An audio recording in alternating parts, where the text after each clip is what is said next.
Mina olen Marek Rannala. Ma olen viimasel ajal tutvustanud ennast kui teedeinseneri, kes enam ei mõtle kui teedeinsener. Ja see mõte ei seisne selle elukutse halvustamises, vaid pigem selles, et me ei tohi prioritiseerida autoliiklust kõigi teiste vajaduste üle tänaval. Ja mida me ka ei tohi teha, on see, et me ei tohi autoliiklust planeerida ja projekteerida täiesti eraldiseisvana, sõltumata kontekstist. Me ei tohi seda teha. See jõudis mulle kohale ühel hetkel ja sellest mõttest nagu tagasipöördumist enam ei ole. Teine asi võib-olla, mille võib kohe Marise jutu peale ära öelda, et ma ei ole rattaentusiast. Et ma arvan, et väga paljud teist ei ole siin rattaentusiastid. See on mõnes mõttes oluline selle arusaamiseni jõuda. Ma olen lihtsalt inimene, kes suhteliselt palju oma igapäevaseid asju ajab nagu kasutades ratast. Ma liigun autoga ka. Ma liigun jalgsi ka. Aga ma ei ole entusiast kohe kindlasti. Ja see viib jälle kolmanda mõtteni, et tegelikult ega kõik rattaga liikuvad inimesed ei ole head inimesed. Päriselt, ma tean halbu inimesi, kes liiguvad rattaga. Ja kõik autoga liikuvad inimesed, see on siin natukene Jevgeni ettekande teemal, et ei olegi halvad inimesed. Ei ole. See ei ole võimalik, sest ma ise liigun ka autoga. Lihtsalt see ei ole. Ja ma liigun rattaga. Sellest kõigest tuleb aru saada asju planeerides ja inimeste arvamuste, seisukohtade ja soovidega arvestades. Ma alustan jälle sellest väga üldisest põhimõttest, mis tegelikult igasuguseid otsuseid tehes peab alati nagu ees olema, et miks me tegeleme üldse rattateemaga. Ratas ei ole eesmärk iseeneses, mitte kuidagi. Meil ei ole eesmärk kasvatada rattaliiklust tegelikkuses. Meil on hulk strateegilisi eesmärke, mida me tahame saavutada. Me tahame paremat tervist, mis üldiselt on üks olulisemaid asju elukvaliteedist. Tervist ei ole, siis kõik muu võib tore olla, aga elukvaliteeti ikka ei ole. Me tahame head elukeskkonda. See on see siht, mida me tahame. Kui me planeerime elukeskkonda autodele, siis me seda ei saavuta. Ei ole võimalik, välistatud. Ratas on üks osa sellest, kuidas saab liikuda kiiresti, sükestel linnalises keskkonnas tegelikult kõige kiiremini, üldse liikumisviisidest, lühikestel sükestel vahemaadel, ja tehes seda samal ajal nii, et elukeskkond ära ei riku. Me tahame tegeleda müraga, juba läbi käinud teema, müra vähendada, ilma autokasutust vähendamata, kiirusi vähendamata ei ole võimalik müraprobleemi lahendada. Siin ei aita meid ka tehnoloogia, elektriautod meid lõpuni selles osas ei aita. Me tahame vähendada heitmeid. Et jällegi, kui kohalikud heitmed nendest võib elektriautodega lahti saada, siis näiteks mikroplast, siis autorehvid on Läänemere mikroplasti kõige suurem allikas. Kui me autoliiklust ei vähenda, kui me asendame lihtsalt kõik autod elektriautodega, siis see probleem jääb meil alles ja suur osa mürast ja suur osa ruumi vajadusest, et me lihtsalt ei lahenda neid ära.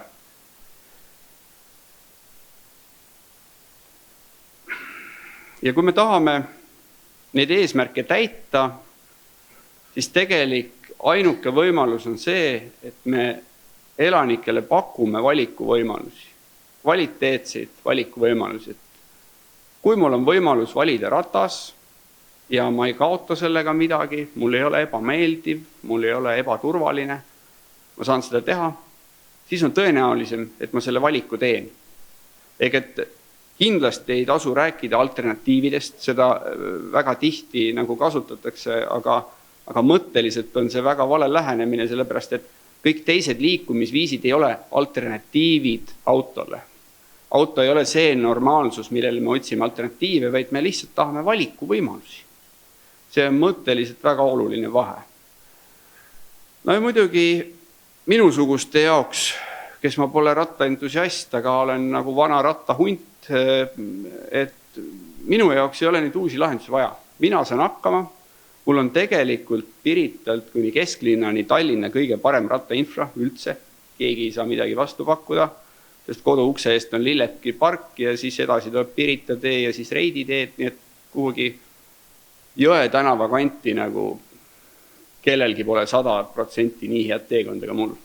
Aga minu jaoks ei ole neid asju vaja teha, vaid nendele, kes täna ei kasuta. Siin on isegi suht hästi see kaart näha. Milleks põhivõrk? Mina räägin põhivõrgust, Tõnis räägib hiljem tüüplahendustest, see on oluliselt mahlakam kui see suhteliselt igav põhivõrk. Põhivõrk ei ühenda üksikuid punkte, ta ühendab piirkondi ja ta ühendab just suuremaid vahemaid nii-öelda linnaosade mõttes, et kui sul on vaja rattaga 5 kilomeetrit läbida, siis üksikute juppide kaupa nikerdades see nagu sujuvus ja soov ja see mentaalne barjäär tekib sinna, et ei taha seda teekonda ette võtta. Põhivõrk lahendabki seda küsimust, et sul on mentaalselt väga lihtne tekitada rattaga teekond. Autoga või ühistranspordiga liikudes me oleme ju harjunud nagu peatänavaid mööda liikuma või peamisi tänavaid mööda. Seda on ka uuritud, enamik inimesi orienteerubki sedasi. Muidugi igal ühel on omad kassikäigud, kus saab otselõikeid, aga üldine orienteerumine käib sedasi. Ehk et põhivõrk peabki seda küsimust lahendama eeskätt. Ja ta seob pärast pisemad rattainfrajupid ja sihtkohad ja muud, aga selleks kõigeks, et ta toimiks, on muidugi baasasjad, mis peavad olema täidetud. Ta peab olema turvaline ja mugav, see, millest juba siiamaani juttu on olnud. Milline ta siis täpselt peab olema? Alati see miks küsimus, millest ma siiamaani rääkisin, on tegelikult olulisem. Sest iga kord, kui meil tekib küsimus, et kas midagi teha või kuidas teha, siis kui me aru saame, miks me seda teeme, siis meil on suurem võimalus nagu õigeid otsuseid teha. Kuidas? Põhivõrgus tulenevalt tema eesmärgist peab olema tagatud oma ruum. Ehk et need väljendid, mille peale tavaliselt minul ja Tõnisel hakkavad silmad tõmblema, nagu kergliiklustee ja muud asjad, selliseid asju põhivõrgus ei tohi olla. Seal on rattal alati oma ruum 100% jagamatu. See tähendab seda, et põhivõrku meil ei tasu igale poole ka toppida, sellepärast, et igale poole ei ole vaja seda jagamatut ruumi tekitada. Võrgustiku printsiibid. See on üks asi, mis on väga spetsiifiline asi, mida enamik inimesi ei tea, aga ta on üsna intuitiivne ja arusaadav. Ehk et otsesus peab olema tagatud, et kõige viimasel slaidil ma näitan ka, mis tähendab siis, kui otsesusega lähevad asjad hulluks. Jätkuvus, et sul lihtsalt mingi asi kuskil ei lõppe ära või ei katke ära vahepeal. Ja igasuguste tupikute vältimine, et võrku pole mõtet nii disainida, et mingid osad lõppevad nagu tupikutega. Et sealt peab alati kuhugi suunas midagi loogiliselt jätkuma mingis teises võrgu osas. Tihedus on muidugi ka üks element, et see tihedus peab optimaalne olema. Me lihtsalt ei jaksa igale tänavale põhivõrku ehitada. Meil saab raha enne otsa ja poliitiline tugi ja kõik muud asjad saavad enne otsa. Ehk et antud juhul põhivõrgu silm oli suurusjärgus 0,5 kilomeetrit, mida geograafiliselt alati pole võimalik täpselt täita. Ja see küsimus, mis on ka väga palju vaidlusi tekitanud ja ilmselt tekitab veel, et kuhu me peaksime ikkagi rattainfra ja suuremat rattakasutajate massid suunama, et kas nendele peamistele tänavatele, kus raske on ruumi leida, kus on praegu on müra ja tolm ja ebameeldiv, või me peaksime leidma alternatiivsed, toredad, mõnusad teekonnad, kus me siis paneme rattaga liikujad sinna. Juba eelnevalt sellest orienteerumisest ma rääkisin, aga safety in numbers on see, et kui autoga liikujad ja ühistranspordiga liikujad ja kui kõik liikujad näevad rattaid kogu aeg igal pool selles peamises liikumisruumis, siis sellega harjutakse. Mõttes harjutakse arvestama nendega, eriti tähtis on see, et autoga liikujad arvestaksid rattaga liikujatega. Ja inimestel endal ka tekib mõte, et ma siin istun ummikus ja järjest rattad lähevad mööda, et mis see mõte siis võiks tekkida. Et ma vist peaks rohkem autoga sõitma võib-olla. Ja põhivõrk peab olema ühetaoline. See tähendab seda, et kui me disainime, nii nagu Madle siin enne ütles, et me iga kord ei tule jälle ei hakka jälle rääkima, et kas me teeme kahesuunalise selle või ühesuunalise või kas me teeme nii või naa. Kui põhimõtted on kokku lepitud, siis nad peavad olema loogilised kogu võrgu ulatuses, et me autode jaoks seda sõiduteid ei planeeri niimoodi, et kord on, ma ei tea, vasakpoolne liiklus ja kord on parempoolne liiklus ja mingid põhimõtted, mingid märgid muutuvad vahepeal, pool linna on hoopis teise märgisüsteemiga, et rattateed on täpselt sama loogikaga. Seal on vajalikud samad üldised põhimõtted. Aga see kahesuunaline versus ühesuunaline on hetkel Tallinnas päris niimoodi kuum teema eelmisest aastast alates, et muidugi on kahesuunalist rattateed selles mõttes, et kui ta on ühel pool tänavat ja kaks suunda on kokku pandud, ta on lihtsam disainida. Selles mõttes teda on lihtsam paigutada kuhugi ära, ta saab teha natukene kitsama ka, kuigi see on selline küsitav natukene, aga ma räägin sellest, miks ta üldse hea idee ei ole ja miks põhivõrgus vähemalt on rattastrateegias see, et põhivõrgu rattateed peavad olema mõlemal pool sõiduteed ja ühesuunalised. Esimene asi on ohutus. See on statistika, see on uuringud, enamik konflikte autodega, see on suurem osa nagu õnnetustest, toimub ristumiste koha peal. Ja ristumiste koha peal on see asi, et ega autojuht ei karda nagu ratturit. Muidugi ta võib värvi ära kriimustada ja verega ära määrida, et ega ta tore ei ole, aga midagi suga ei juhtu, kui sa autoga talle ette keerad. Teist autot autojuht kardab. See on juba palju valusam, see võib väga valusalt lõppeda. Et üldjuhul autodele antakse teed. Ja kahesuunalise rattatee puhul, kes vähegi ise autot juhivad, siis võib ette kujutada kõrval tänavast tulles, kui sa pead nüüd teed andma vasakult tulevatele ratastele ja paremalt tulevatele ratastele ja nad võivad tulla märkimisväärse kiirusega ja suht suvalises järjekorras. Siis see on väga keeruline ülesanne. Ja kui samal ajal tuleb veel autoliiklus ja sa tahad ruttu minema saada, vaatad vasakule, autot ei tule, annad gaasi ja paremalt on mingi ratas juba kapoti peale maandunud. Ehk et see on suurem osa õnnetuste allikas, kahesuunalised rattateed. Sirge peal peaaegu, et polegi vahet. Ja näiteks Pirita teel, kui sa oled mööda ranna äärt, kus ristumisi ei ole, väga õige lahendus. Piki raudteed kuskil, piki lineaarobjekte, jõed, raudteed, mererannad, igal pool kahesuunaline, väga hea mõte. Laseme käia igal pool.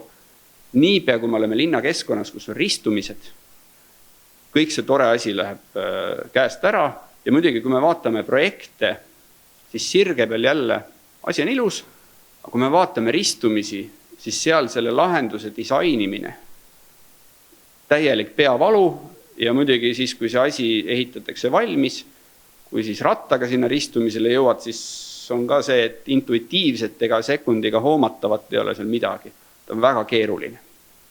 See on põhjus, miks põhivõrgus ja üldjuhul ka rattateid ei tasu teha ühes tänava servas kahesuunalisena. Et see on päris palju läbi räägitud ja uuritud teema. On erandeid, aga ei tasu.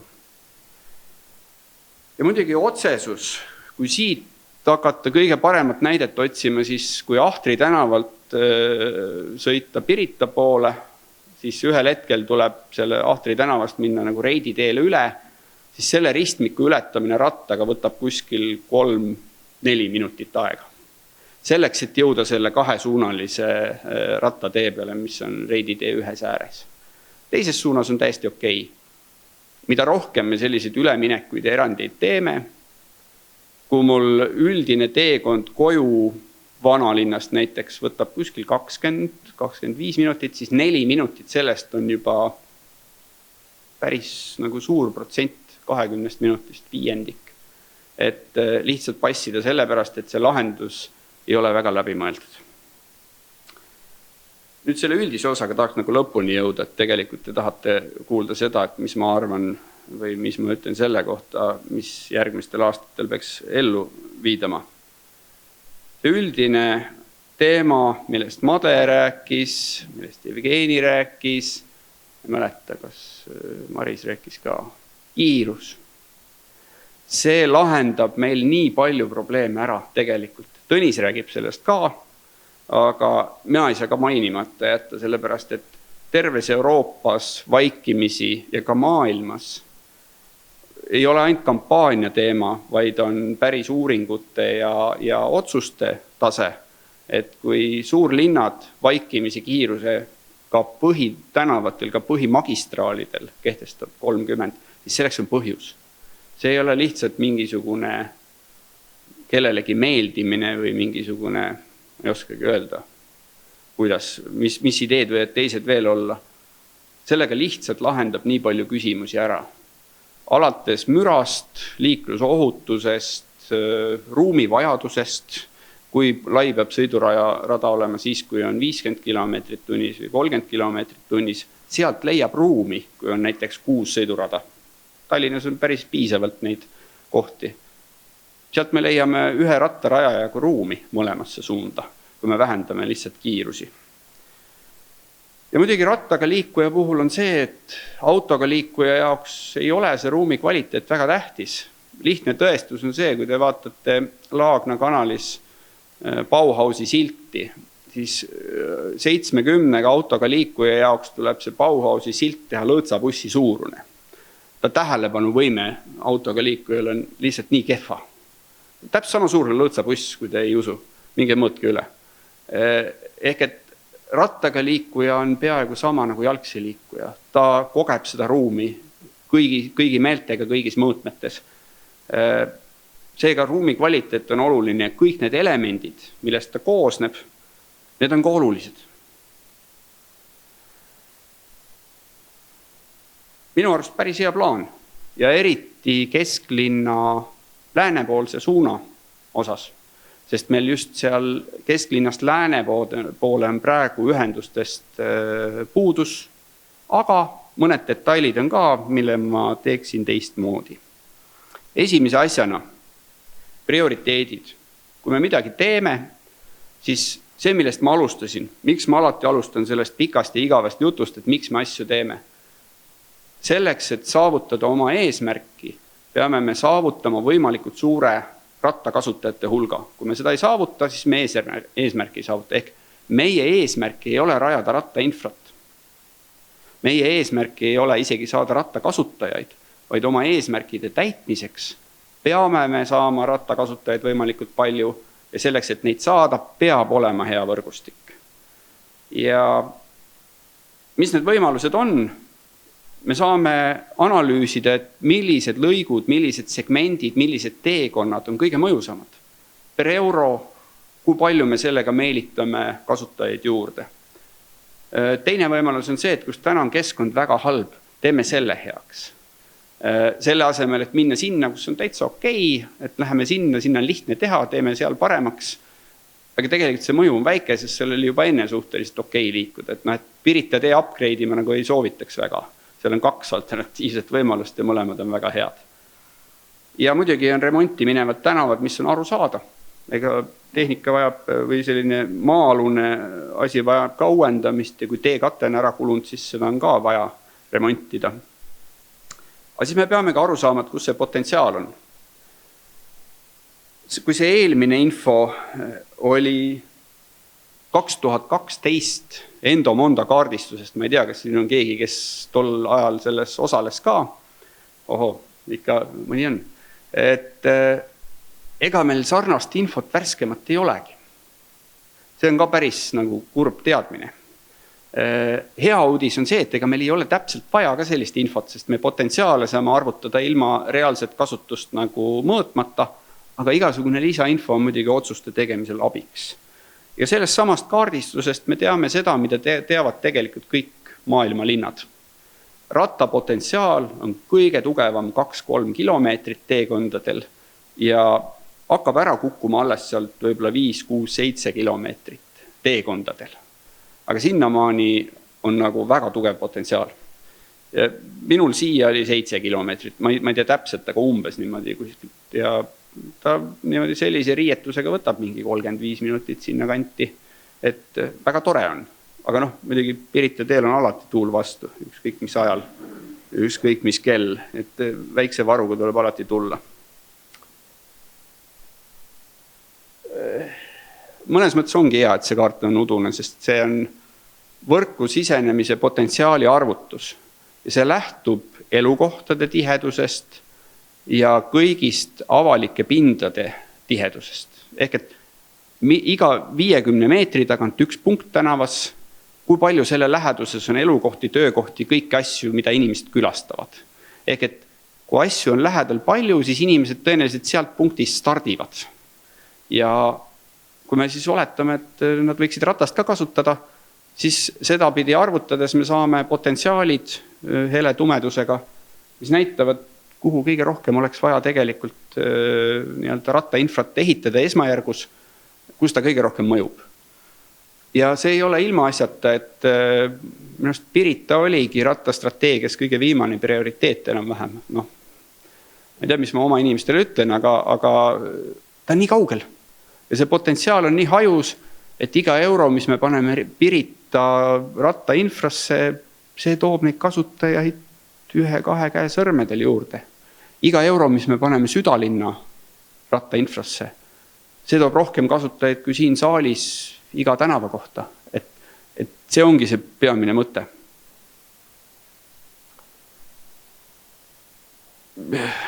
Jah, see teravus on kuhugi ära läinud, aga see on lihtsalt kesklinna võtmes, et natuke, ma ei ütle, et natuke selgemat pilti tooks, aga ta suurema pildi toob. Aga räägime siis asjast, sest ma pean kuidagi lõpuni ka jõudma. Ehk et see lääne osa on see, mis nagu kõige parema nagu saab endale tähelepanu selles plaanis ja see on väga põhjendatud, sest seal on tegelikult väga suured puudujäägid, aga nüüd, kui te jätate sihukese mälupildi sellest kaardist, siis ma räägiks jupi kaupa, võib-olla ma isegi tõstaks tagasi selle pildi. Endla-Kaarli Toompuiestee, see on minu jaoks selline ühendus, mis tal hea on see, et luuakse nagu tervikteekond. Just see jutt, et me loome sealt kuskilt Kristiine ristmikult, mis ühendab tegelikult väga mitut suunda, et me sealt loome Vabaduse väljakuga katkematu tervikühenduse, et me ei tee mingite segmentide kaupa seda, et teeme Kaarli puiestee või teeme mingi Luise jupi või me teeme ta terviku. Ja teises osas me seome ta ära, siin on ka tehnika, upgrade on sees, aga me seome ta ära Toompuiesteega, mis siia sõites, ma sõitsin mööda kõnniteed, see Toompuiestee sealt Balti jaama poolt tulles ei ole väga mõnus ja ometigi me teame, et selleks potentsiaal on olemas, ajutised märgid juba olid maha pandud, kuidas see Toompuiestee asfaldipind nagu oluliselt paremini ära jagada, sest tegelikult seal on vajadus ainult 1+1 sõidurajaks autodel, sellepärast et kummastki otsast tuleb ainult üks sõidurada peale. See, et seal vahepeal on mööda kiirendamise rada mõlemas suunas, see on tarbetu. See ei anna mitte midagi peale suurema sõidukiiruse. Võite ise kogeda ja mõõta, kui sinna lähete. Ehk et selle terviku ära tegemine ja sidumine, see on kõige parem plaan üldse lähiaastaks. See tuleks nagu täielikuks prioriteediks seada. Ja muidugi see Toompuiestee ise, ta on see vanalinna ring. Täna vanalinnast nagu läbi, eriti kui niisugused väiksed rattad nagu mul ja suure rõhuga, siis Munakivi on mitte lemmik. Vanalinnast ma väga läbi ei taha sõita, kui ma just vanalinna ei sõida. Aga vanalinnast mööda ka väga hästi ei saa või et niimoodi ümber, et need teekonnad on väga ebameeldivad. Ehk et see Tallinna kõige ajaloolisema kesksema koha nagu ligipääsuga parandab. Et see, kui vanalinna saab rattaga paremini, ma arvan, et see vanalinna elavdab ka väga palju. Tartu maantee, see ülemine jupp, mis seal on, ja see, mis Lubjaga ka ära ühendab, et see on hetkel ka väga vastik ruum. Et kui see korda teha, see on jällegi see linna sisenev suund, Peetri, Alevi elanikud, kes tahaksid tulla nende jaoks kõige otsesem suund, seal see potentsiaal tegelikult on päris hea, üllatavalt hea isegi. Et jaa, selle korda tegemine on ka väga hea plaan, aga sealt edasi võib-olla ma jõuan viimase slaidi peale, et sealt edasi nii hästi ei läinud. ja Tondi väga vajalik ja lühike lõik. Just sellepärast on hea ära teha, et ta on lühike. Tondil on siin. Et kui tehakse see raudteetunnel ka ära, siis tegelikult suur osa Kristiinest on selle lõigu taga. Et sinnani saab väga ilusti, aga Tondi tänav ise on niimoodi põhjendamatult kehvas seisus. Ja kui ma siis siit vaatan edasi, Veerenni süda. Tegelikult Veerenniga on see, et seal see uute elanike potentsiaal on väga tugev. Ehk et mitte üksik objekti, vaid uute alade potentsiaal. Ta on väga kesklinna lähedal. Sealt see valmisolek jõuda kesklinna rattaga ja on hea ja see ruum on ka tegelikult Veerennis olemas. Et väga loogiline. Ma ei tea, kas see on ajendatud sellest, et kas Veerenni läheb remonti või on lihtsalt soov ära teha, aga minu arust selle võiks ära tõesti teha. Tehnika upgrade, nii palju kui mina kuulnud olen, on mõeldud sedasi, et üks raudteepoolne suund viia üldse sõiduteelt ära, teisele poole puid, mis on väga hea plaan mitmest seisukohast. Esiteks see vabastab seda sõidutee ruumi.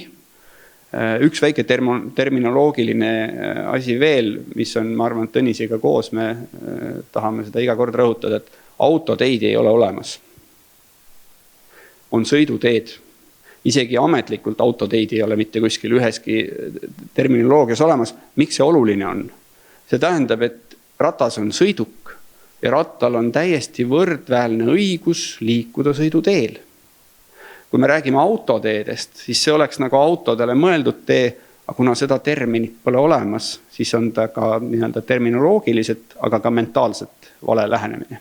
Ehk et siis, kui sõiduteelt viia üks rattarada ära, siis saab teise rattaraja tegemiseks natuke ruumi juurde ja saab sinna füüsilise eralduse teha ja saab super kogu see asi. Mida ma ei soovita teha ja minu teada pole ka seda plaani, viia see teine rattarada ka kuhugi sinna puude taha, sellepärast et siis see ühendus asumitega läheb kehvemaks. Ühendus uue maailmaga, ühendus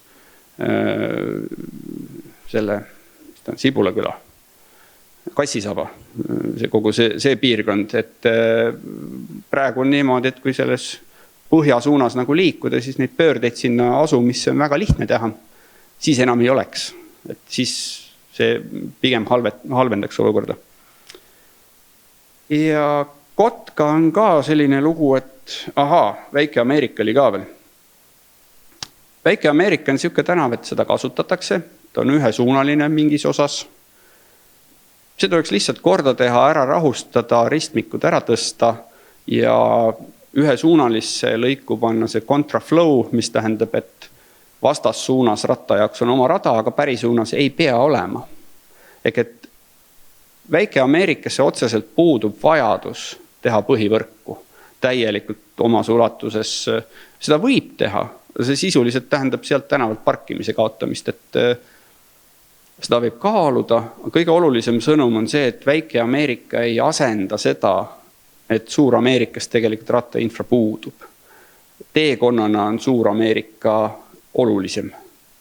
Ehk et sellist lüket ei tasu teha, et me suuname. See üks pisike põhjus on veel, see on see otsesuse teema.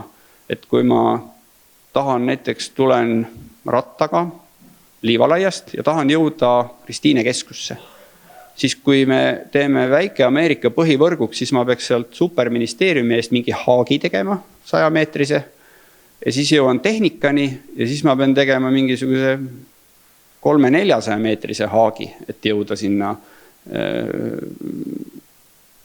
Kas ma tahan siis jõuda Sõle tänavani või ma tahan Kristiine keskusse jõuda. Ehk et põhivõrgus sellised haagid ei ole põhjendatud.